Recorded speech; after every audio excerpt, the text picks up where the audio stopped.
ప్రియమైన సహోదరి సహోదరులారా, మీకు శుభవార్త.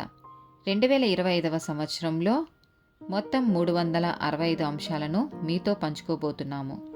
జనవరి 1వ తేదీ నుండి ప్రతిరోజు ఒక అంశము మరియు దానికి సంబంధించిన వాక్యమును పంచుకుంటాము. దయచేసి ఆ వాక్యములను వినండి, ధ్యానించండి మరియు ఆశీర్వదించబడండి. దయచేసి సబ్స్క్రైబ్ చేయండి మరియు మీ స్నేహితులతో పంచుకోండి. ధన్యవాదాలు.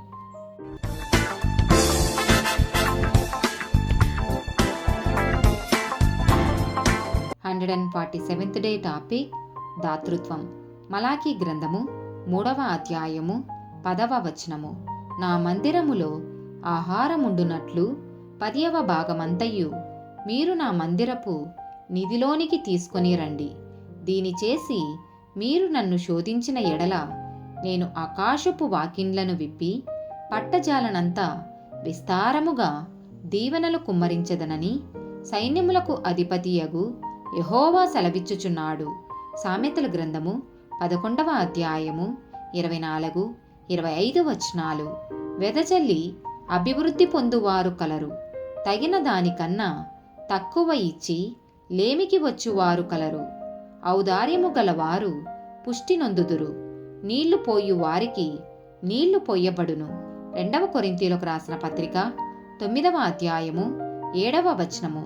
సనుగు కొనకయు బలవంతముగా కాకయు ప్రతివాడును తన హృదయములో నిశ్చయించుకొనిన ప్రకారము ఇయ్యవలెను. దేవుడు ఉత్సాహముగా ఇచ్చు వానిని ప్రేమించును. లూకాసు వార్త 6వ అధ్యాయము 38వ వచనము. ఇయుడి అప్పుడు మీకు ఇయ్యబడును, అణచి కుదిలించి దిగజారునట్లు నిండు కొలతను మనుషులు మీ ఒడిలో కొలుతురు. మీరు ఏ కొలతతో కొలుతురో ఆ కొలతతోనే మీకు మరలా కొలవబడునని చెప్పెను. కీర్తనల గ్రంథము 112వ అధ్యాయము 5వ వచనము. దయాళులను అప్పిచ్చు వారును భాగ్యవంతులు, న్యాయ విమర్శలో వారి వ్యాజ్యము గెలుచును. అపోస్తుల కార్యములు 20వ అధ్యాయము 35వ వచనము. మీరును ఈలాగు ప్రయాసపడి బలహీనులను సంరక్షింపవలెననియు పుచ్చుకొనుట కంటే ఇచ్చుట ధన్యము అని ప్రభువైన యేసు చెప్పిన మాటలు జ్ఞాపకం చేసుకొనవలెననియు అన్ని విషయములలో మీకు మాదిరి చూపితినని చెప్పెను. ద్వితీయోపదేశకాండము 15వ అధ్యాయము 10వ వచనము. నీవు నిశ్చయముగా వానికి ఇయ్యవలెను, వానికిచ్చినందుకు మనస్సులో విచారపడకూడదు.